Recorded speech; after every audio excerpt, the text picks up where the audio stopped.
ভাই কি বেসা? আরে ভাই কোন থাকিস তুই? 1 বছর বাদে দেখা করলি, তোর তো মন খারাপ কে? আমার গার্লফ্রেন্ড প্রেগনেন্ট। তো কি হয়েছে, বিয়ে করে হালা?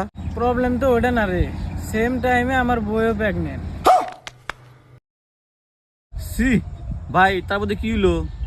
তারপরে কি, দুজনকে সত্যি কথা কয়ে দিছি, দুজনই এখন আমার হাতে আছে। আরে ভাই তুই লাইফে এনজয় করতেছিস, আরে ওরা না, তুই তাহলে এত মন খারাপ করছিলি কে? কথা তো ওটা না, কথা হইলো আমি তো 1 বছর বিদেশে আছিলাম, ওরা দুজন প্রেগনেন্ট হইলো কিভাবে রে? সি গেদে মোষ আসলে এবারে অন্য বাদ দে, তুই আমার কথা হুস করে। ক, তোর খবর ক। ভাই তোর বন্ধু দুটো নিয়ে ঘুরে, আচ্ছা, কেরা কেরা? জরিনে আর সকিনে। আচ্ছা তোর দুজনের নাম কি আছিল? সকিনে আর জরিনে।